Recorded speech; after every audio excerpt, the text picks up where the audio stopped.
दो पत्ती एक रोमांचक मिस्ट्री थ्रिलर है जो दो जुड़वा बहनों सोमिया और शैली की कहानी के माध्यम से सस्पेंस, रहस्य और पारिवारिक प्रतिद्वंद्विता को सामने लाती है।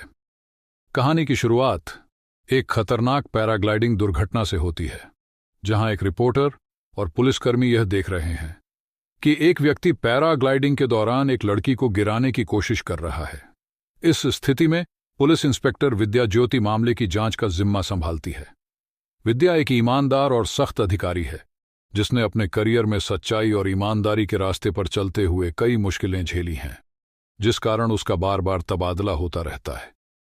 विद्या की पहचान एक निडर और सख्त अधिकारी के रूप में होती है, जो अपनी ड्यूटी से कभी समझौता नहीं करती।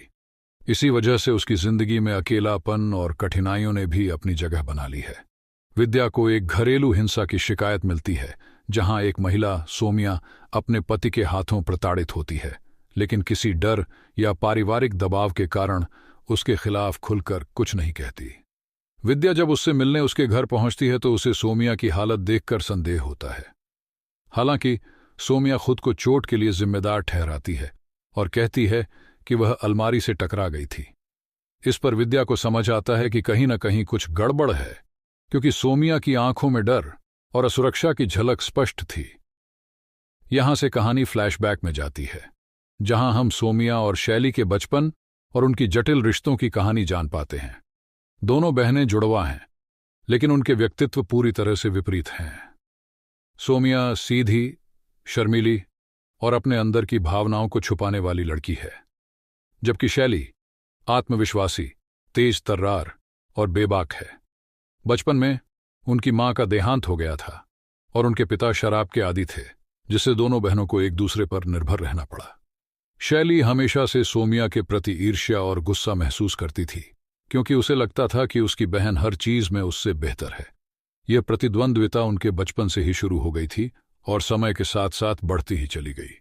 समय के साथ सोमिया की मुलाकात ध्रुव से होती है, जो एक आत्मविश्वासी और आकर्षक व्यक्तित्व का मालिक है।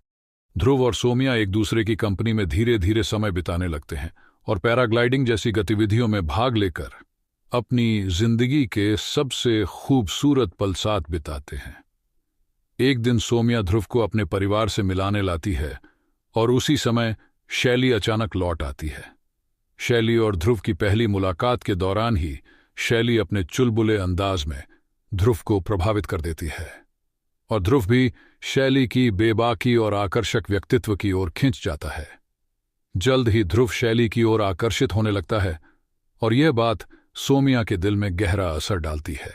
इसके बाद शैली ने चालाकी से सोमिया के जीवन में हस्तक्षेप करना शुरू कर दिया और धीरे धीरे उसे मानसिक और भावनात्मक रूप से कमजोर करने लगी। शैली की नज़र हमेशा अपने बहन की खुशियों पर थी और उसे किसी भी हाल में पछाड़ने की चाहत उसे एक असहनीय और कड़वी बहन में बदल देती है। ध्रुव और शैली का रिश्ता सोमिया के जीवन को तबाह कर देता है। शैली हर मौके पर सोमिया को नीचा दिखाने और उसकी शादीशुदा जिंदगी को बर्बाद करने की कोशिश करती रहती है, यहां तक कि वह खुद को सोमिया की जगह रखकर ध्रुव के साथ निजी क्षणों में समय बिताने की भी कोशिश करती है। ध्रुव का व्यवहार भी बदलने लगता है और वह घरेलू हिंसा का रास्ता अपनाकर सोमिया पर अपना गुस्सा उतारता है। शैली का हठपूर्ण स्वभाव और ध्रुव की बेरुखी सोमिया को मानसिक और शारीरिक रूप से कमजोर कर देती है। विद्या, जो इस मामले की तहकीकात कर रही होती है, धीरे धीरे ध्रुव और शैली के बीच की साजिश और इसके पीछे की वजह को समझने लगती है। विद्या के पास मजबूत प्रमाण और बुद्धिमत्ता है और वह धीरे धीरे दोनों के खेल को उजागर कर देती है। विद्या का उद्देश्य न केवल सोमिया को न्याय दिलाना है, बल्कि उसे मानसिक तौर पर भी ताकतवर बनाना है, ताकि वह अपने जीवन में इस प्रताड़ना से निकलकर एक नई शुरुआत कर सके। इस रहस्यमयी कहानी के हर मोड़ पर दर्शकों को रोमांच का अनुभव होता है। विद्या की कड़ी मेहनत और दृढ़ता से अंततः ध्रुव और शैली के साजिश का पर्दाफाश होता है। विद्या की ईमानदारी और न्याय के प्रति उसकी प्रतिबद्धता एक प्रेरणादायक संदेश देती है कि जीवन में मुश्किलें चाहे जितनी भी बड़ी हों, सच्चाई और ईमानदारी का रास्ता हमेशा जीतता है। इस कहानी में न केवल मिस्ट्री और सस्पेंस है, बल्कि यह मानवीय भावनाओं और संबंधों की गहराइयों को भी बखूबी दिखाती है।